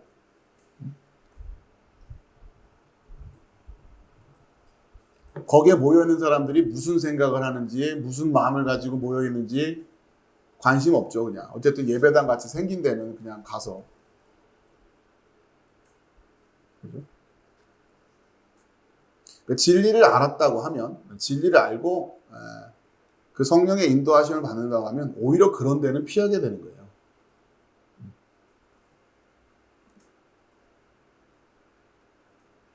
자, 아무튼 일단 성전론, 교회론, 왕국론 이제 이렇게 이해하시면 됩니다. 자, 요 사도행전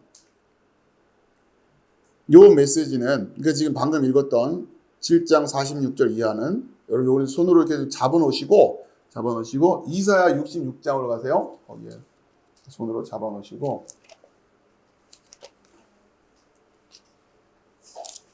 이사야 66장 1절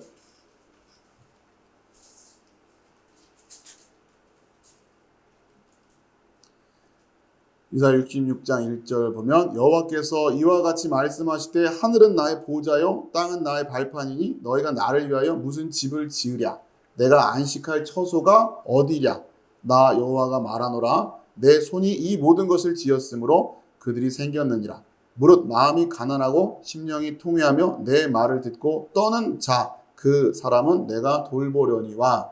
그렇죠? 지금 이제 스데반의 설교에서 성전에 대한 이해와 하나님의 성전에 대한 이해가 똑같다고 하는 것을 이해하시겠죠? 이렇게 성경에 명확하게 그려져 있는데도 성전 타령하는 것은 정말 지독한 거예요. 건물이 필요 없다는 얘기가 아니에요. 우리가 신앙 공동체 생활하기 위해서 함께 모이고 또 예배를 함께 예배하고 함께 또 신앙의 훈련을 하기 위해서 그런 어떤 그 공동체 생활하는 데 있어서 그 도움이 될 그 공간이 필요하지 않은 게 아니라 필요하죠. 유익이 있죠. 또 그것에 집중해서 예배하기도 다른 환경에 방해받지 않을 수 있기 때문에.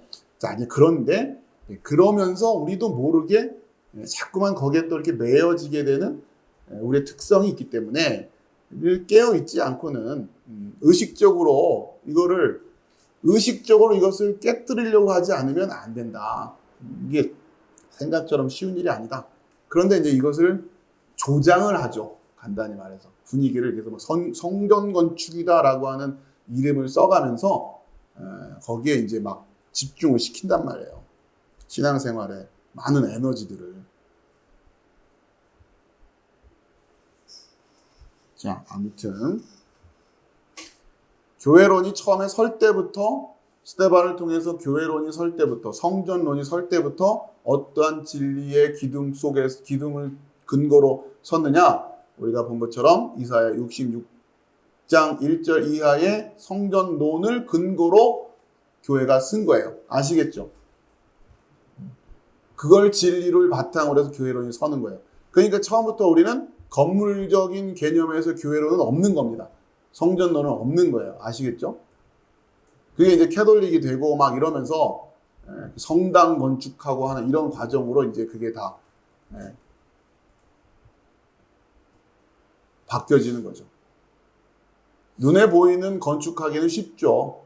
눈에 보이지 않는 성전 건축하는 게 더 어려운 거란 말이에요. 그러니 하나님의 일꾼들, 하나님의 종이라고 하는 자들이 그냥 자기 눈에 보이는 건축해놓고 하나님의 일을 했다 이러면서 자화자찬들 하고 있는 거예요. 하나님은 거기에 관심이 없는데. 그러니까 요령 피워서 일한 거예요. 간단히 말하면. 하나님은 눈에 보이지 않는 성전 건축해라 라고 그렇게 말씀하셨는데 눈에 보이는 거 건축해놓고는 성전 건축했다. 그러면서 그 막 열심히 했다. 뭐 감사패주고 막 그렇죠? 노고에 감사합니다. 감사패주고 그것을 공로화하고 그 과정에서 수많은 뚜모스들을 긁어 모아서 수많은 에피뚜미아들을 긁어 모아서 불쏘시개 삼아 거짓 불을 일으키는 거죠. 제단의 진짜 불이 아니라 성전 건축을 위해서 작정 기도를 시키고 그죠? 뜨겁게 부르짖게 하고 제단의 불을 만드는 거예요. 그렇게 해서 인간의 뚜모스를 활용을 해야 뭐가 만들어지니까. 그래야 금을 녹여내고 그래야 금송아지를 만들어낼 수 있거든요.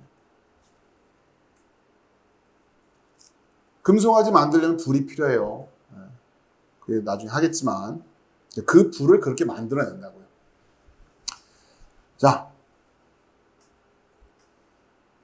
그 다음에 이제 율법에 대한 주제를 다시 사도행전으로 넘어오세요. 사도행전 7장. 아까 이제 그 성전에 대해서 문제 제기를 하고 이제 율법에 대한 문제 제기를 했는데 율법을 어떻게 이해할 거냐? 사도행전 7장 51절입니다. 51절. 그 앞에는 이제 성전론이라고 생각하시면 돼요. 성전론.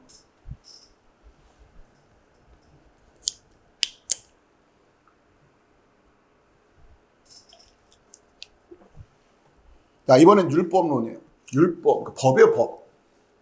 7장 51절. 목이 곧고 마음과 귀에 할례를 받지 못한 사람들아, 못 듣는다는 얘기죠. 너희도 너희 조상과 같이 항상 성령을 거스르는도다. 52절. 너희 조상들이 선지자들 중의 누구를 박해하지 아니하였느냐? 의인이 오시리라 예고한 자들을 그들이 죽였고 이제 너희는 그 의인을 잡아준 자요 살인한 자가 되나니 너희는 천사가 전한 율법을 받고도 지키지 아니하였도다 아니라. 그죠? 이게 지금 스데반이 전하는 율법론입니다. 그러니까 이들이 지금 율법 타령을 하는데 간단히 말해서 유대 당국자들이 와서 막 율법을 고치려고 한다 막 이러면서 막 그럴 수는 없다 막 이런 얘기를 한단 말이에요. 근데 스데반 얘기하는 얘기 뭐예요? 지키지도 않는 율법을 뭘 그렇게 바꾸네 안 바꾸네 무슨 차이가 있습니까? 이런 얘기죠. 좀 거칠게 얘기하자면. 아니 어차피 안 지킬 거 아니에요. 뭐로 바꾼들? 지키지도 않으면서 뭘 바꾼다고 이렇게 호들갑이에요? 표현이 좀 저렴해서 그렇지 그 얘기 아닙니까? 그걸 멋있게 좀 품격 있게 얘기하죠. 너희는 천사가 전한 율법을 받고도 지키지 아니하였도다. 지키지도 않으면서 무슨 율법이지. 자, 율법론이에요. 1차적으로 이 율법론.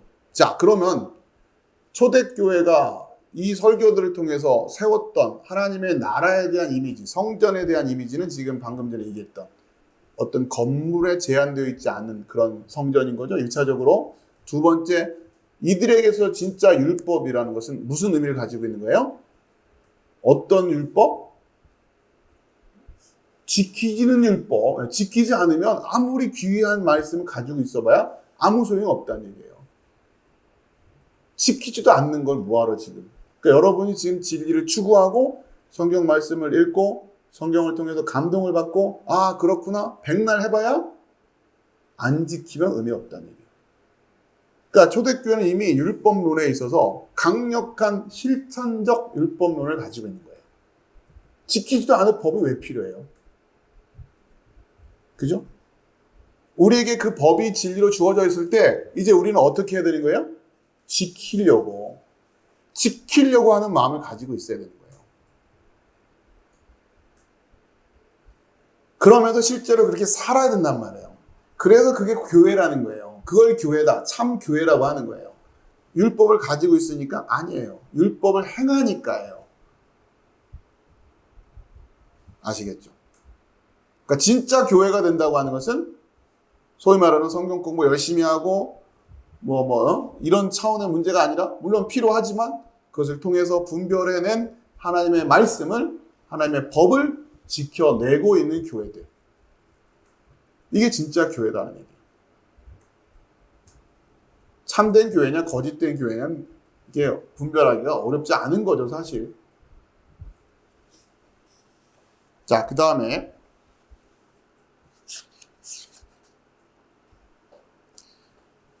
그 51절 방금 전에 읽었던 목이 곧고 마음과 귀에 할례를 받지 못한 사람들아 너희도 너희 조상과 같이 항상 성령을 거스르는도다. 자, 이들이 성령을 거스르는 이유가 뭘까? 여러분 다시 그러니까 이 설교는 한편에 지금 우리가 스테반의 설교까지 4개를 살펴봤는데 초대교회의 초반에 있었던 설교 그렇죠? 베드로를 통해서 왕, 백성, 유일성, 그 다음에 성전 율법에 대한 이야기를 드리면서 여기서 지금 이들이 너희 조상과 같이 항상 성령을 거스르는 이유가 뭐냐? 어디서 찾아야 돼요? 여러분의 상식에서 찾는 게 아니라 지금 요 설교만 들었다고 생각하고 찾아보세요. 너희 조상과 같이 항상 성령을 거스르는 이유가 뭐예요? 네? 지금 들은 설교 가지고 하라고요. 지금 1번, 2번, 3번, 4번 설교 중에서 네? 왜 이들은 성령을 거슬러요?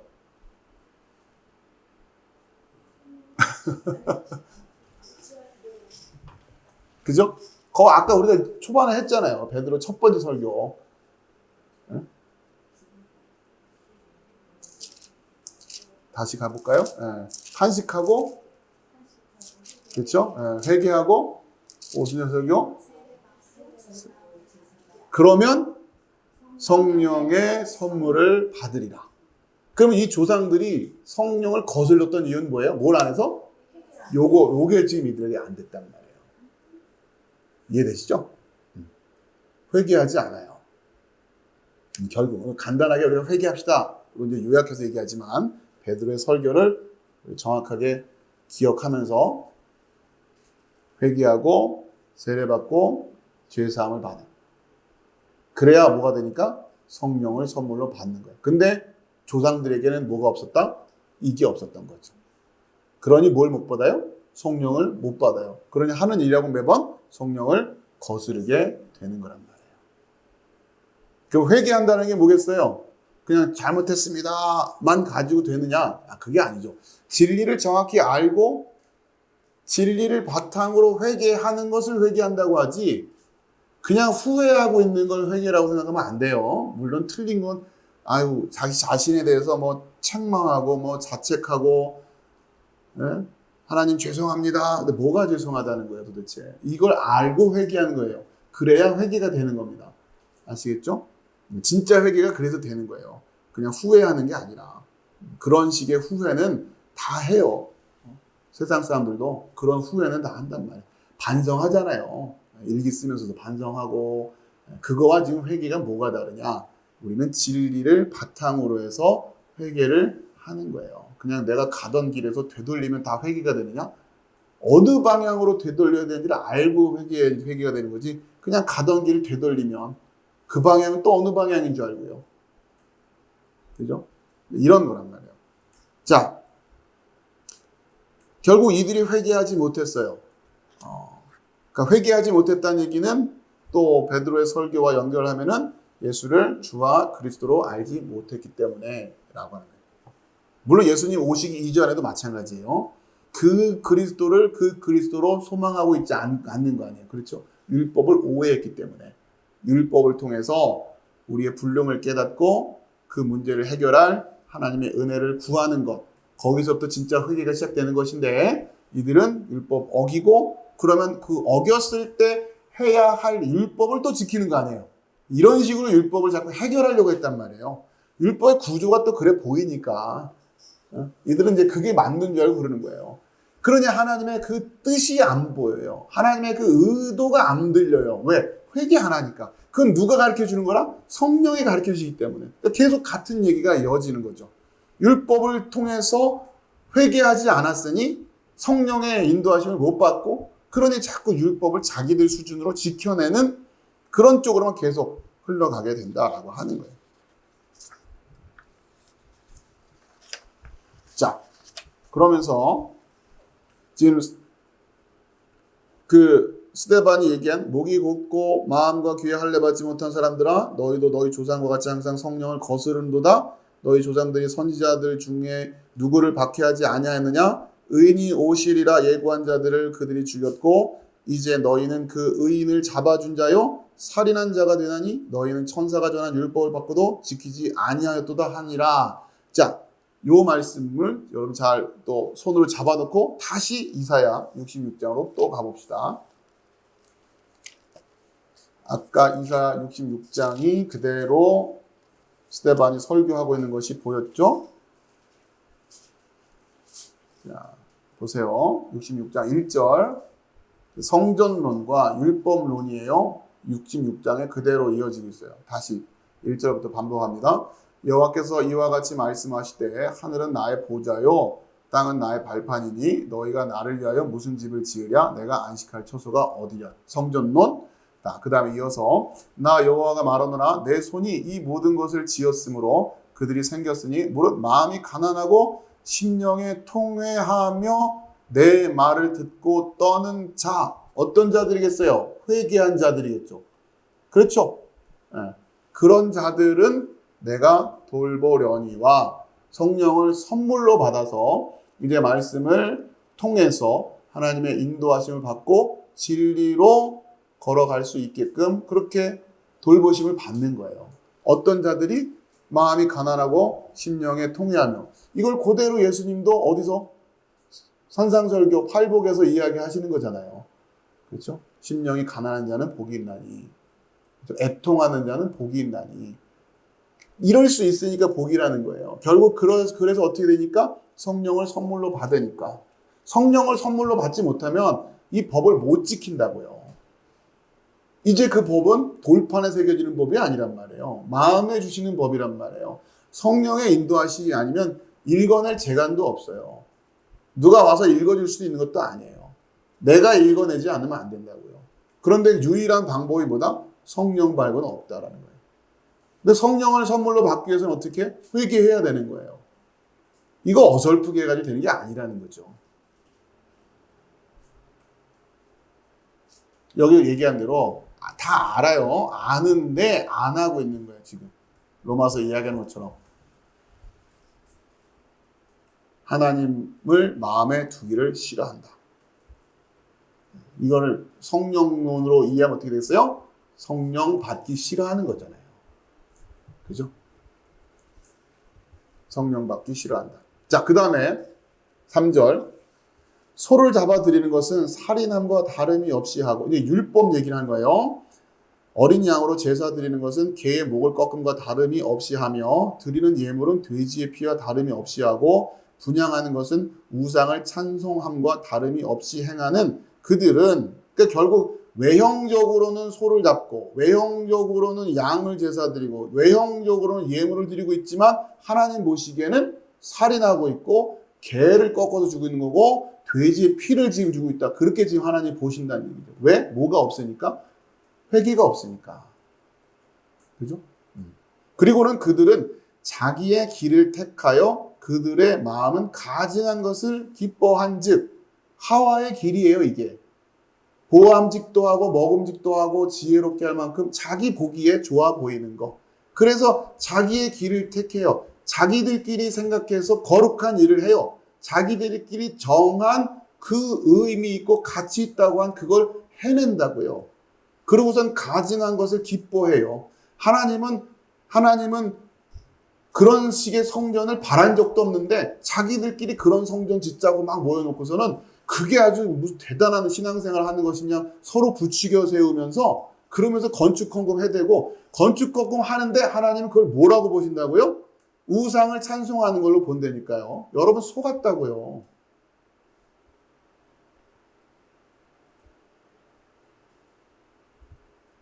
여러분은 헌신한 줄 알죠? 아니라니까요. 진리로 성전에 대한 이해, 진리로 율법에 대한 이해가 돼 있지 않으면 결국 이렇게 되는 거예요.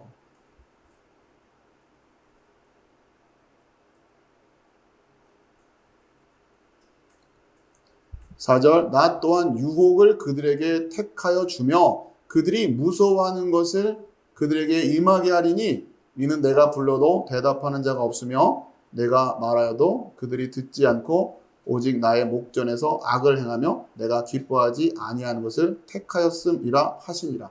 하나님은 그런 성전 관심 없다고 누차 이야기하고 있는데 왜 그렇게 꾸역꾸역 성전들을 짓겠다고 하는 건지. 에? 자기들끼리 좋아서 하고 있어요. 왜?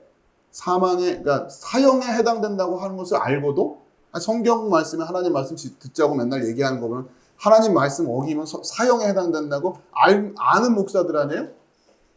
그러면서도 자기들만 그렇게 하는 것이 아니라 그렇게 행하는 자들이 옳다고 하는 그런 공동체를 만들어 놓은 거죠.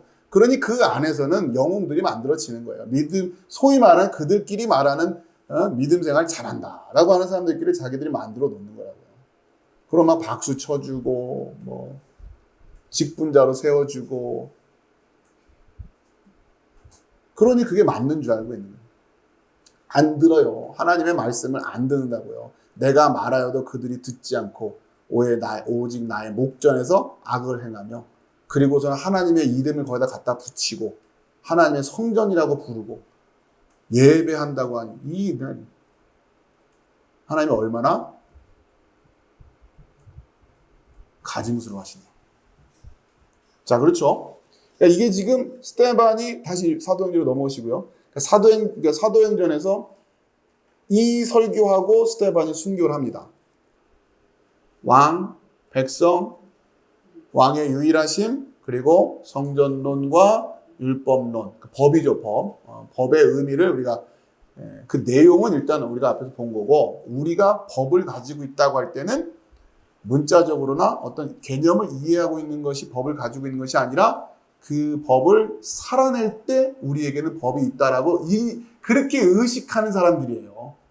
그러지 않으면 나는 법이 없는 거란 말이에요. 무법한 자들이다 이렇게 스스로가 여기고 있는 거예요. 줄줄줄줄 그걸 설명해낸다고 해서 법을 가지고 있는 게 아니라. 그렇죠? 자, 그러니 지금 스데반이 마지막 이 설교하고 스데반이 순교를 하는데 결국 스데반이 주제가 뭡니까? 너희는 천사가 전하는 율법을 듣고도 지키지 아니하였다. 그렇죠? 네, 이렇게 이야기하고 지금 순교를 당합니다. 자, 여러분 사도행전 와보세요. 사도행전 7장 54절이에요. 그들이 이 말을 듣고 마음에 찔려 그를 향하여 이를 갈거든. 이들도 마음에 찔림이 있는데 회개로 나오질 못하는 거예요. 그래서 자, 그건 55절 스데반이 성령 충만하여 하늘을 우러러 주목하여 하나님의 영광과 및 예수께서 하나님 우편에 서신 것을 보고 말하되 보라 하늘이 열리고 인자가 하나님 우편에 서신 것을 보노라 한데 그들이 이게 이제 점점 이들 입장에서는 지금 막 더 신성모독이 돼요. 그들이 큰 소리를 지르며 귀를 막고 일제히 그에게 달려들어 이런 뭐랄까요 막 퍼포먼스를 하는 거죠. 나는 저 말에 인정 못해도 귀를 막고 막 요란한 성 밖으로 내치고 돌로 칠세 증인들이 옷을 벗어 사울이라 하는 청년의 발 앞에 서니라. 여기에 이제 바울이 이 장면에 있는 거예요. 아시겠죠? 이 굉장히 중요합니다. 그거 이제 보여드리라고 읽고 있는 거고요. 그들이 돌로 스데반을 치니 스데반이 부르짖어 이르되 주 예수여 내 영혼을 받으시옵소서 하고 자 이게 지금 오히려 이들에게는 더 화가 날 일이죠. 이런 기도를 받을 분은 이들이 생각할 때 자기들이 믿는 그 하나님밖에 없거든요. 근데 지금 누구에게? 주 예수여 내 영혼을 받으시옵소서 이런단 말이에요. 그렇죠? 안 그래도 지금 막 화가 나 있는 자들에게 아주 그냥 끝까지 스데반이 지금 이야기 그들 입장에서 볼 때는 하나님께만 요청할 수 있는 기도를 주 예수여 하면서 하고 있다면 영혼을 받으시옵소서. 자 무릎을 꿇고 크게 불러 이르되 주여 이 죄를 그들에게 돌리지 마옵소서 이 말을 하고 자니라. 자 여기에 8장 1절 사울은 그가 죽임당함을 마땅히 여기더라. 이 자리에 바울이 있었다는 거예요. 그 당시에 이름은 사울이었지만 아시겠죠? 그러면서 천사가 전한 율법도 너희는 지키지 않았다. 그러면서 무슨 너희들이 율법을 가지고 있다라고 말할 수 있니? 라고 하는 것이 스데반의 마지막 설교의 외침이었어요. 그걸 바울도 그대로 들었어요. 아시겠죠? 왜 이야기를 하느냐? 그리고서는 스데반의 죽음을 마땅하게 여겼던 바울이 지금 로마서에서 똑같이 설교하고 있잖아요. 로마서 2장 우리가 읽었던 거 2장 13절 가볼까요? 로마서 2장 13절 하나님 앞에서는 율법을 듣는 자가 의인이 아니요 오직 율법을 행하는 자라야 의롭다 하심을 얻으리니. 그렇죠? 스데반이 이야기한 거랑 똑같은 이야기를 하더만요. 어디서 듣고? 여기서 듣고. 그렇게 지금 교회가 이어져 가고 있는 거예요. 결국 사도 바울이 가지고 있는 율법론도 마찬가지예요. 행함이 없는 율법은, 그러니까 행함이 없는 법은 의미가 없는 거예요. 우리가 하나님의 참 교회다, 하나님의 참 백성이다 할 때는 무엇을 가지고? 물론 우리에게 법이 있어야 돼요. 그러나 그 법을 지키고 있지 않다면, 행하고 있지 않다면 의미가 없는 거예요. 지금 이제 사도 바울에게 있어서 법이라고 하는, 그러니까 우리가 성경 안에서 법이라고 하는 개념은 그렇게 기본적인 바탕을 가지고 있는 겁니다. 행위구원론 이게 지금 말도 안 되는 얘기예요. 지금 교회가 소위 개혁주의 신학이라고 하는 데서 놓치고 있는 게 바로 이런 겁니다. 오직 믿음으로 구원입니다. 그러니까 이 율법론에 대한 정확한 이해가 없이 그냥 막 지금 뭔가 뒤죽박죽돼서 이거는 어떻게 하자는 건지, 그래서 하나님 말씀대로 살자는 거예요. 그렇게 안 살아도 된다는 거예요. 여러분, 구원은 하나님 말씀대로 살지 않으면 구원 아닙니다. 아시겠습니까? 다른 법이 있을 수가 없는 거예요. 그런 난센스가 어디 있어요? 그럼 믿습니다, 이것만 가지고 구원받는다고요? 그렇지 않아요. 여러분, 이거부터 지금 깨어나지 않으면 안 된다. 그리고 그러니까 우린 반드시 그 하나님의 법을 지켜야 된다. 그러기 위해선 성령의 도우심이 필요하다. 아시겠죠? 성령 도우심 아니고는 안 돼요. 우리 능력으로 할 수 있는 게 아니에요. 왜? 그 법이 어디 있으니까? 우리 마음에 있으니까. 그것을 읽어주실 수 있는 분은 성령밖에 없어요. 성령의 인도하심이 아니고는 그 법을 살아낼 수가 없는 거예요. 그러기 위해서는 반드시 여러분에게 무엇이 있어야 된다? 회개. 탄식이 있어야 되는 거예요. 그렇게 세워져 있는 사람들이 모여 있는 걸 교회라고 하는 거예요. 여기에 어떤 다른 가르침이 무슨 틈이 있습니까, 여기에? 그렇게 성령의 인도하심을 받아가면서 여러분들이 그 법을 지키며 살아가는 것. 그게 교회다. 그게 참 교회고 우리는 그것으로 마지막 전쟁을 치러낼 것이다. 자, 이 기준을 가지고 이 진리를 토대로 이제 세부적인 내용들을 더 공부하면서 우리가 더 튼튼하게 세워갈 거죠. 그런데 그 의미를 잘 이해하시고 지금 오늘 말씀드렸던 이 메시지를 앞으로 계속 반복할 거예요. 아무튼 초대교회의 설교에 대한 주제를 잘 이해하시고 어떤 흐름을 가지고 이어가고 있는가, 마지막 사도 스데반의 마지막 설교의 외침이 어디에 있었는가, 그 법을 따르는 거죠. 그것을 듣고 있던 당시 사울이, 스데반을 죽게 내버려뒀던 그 사울이 그대로 그 말씀 받아서 지금 로마 교회의 성도들에게 편지를 쓰고 있는 거예요. 물론 여기서 말하는 그 율법을 행한다라고 하는 의미는 우리가 다시 잘 이해해야 되는 거죠. 또 똑같이 옛날 율법 그대로 지켜내자라는 얘기는 아닐 거 아닙니까? 일단은 그렇죠? 율법을 행한다라고 하는 의미. 그러니까 율법을 성취한다는 의미로 이해해야 되는데, 아무튼 이 흐름을 잘 이해하시고 참된 교회와 거짓된 교회가 이렇게 서가고 있다라고 하는 것을 여러분들이 잘 이해하시기 바랍니다. 자, 마치겠습니다. 기도합시다.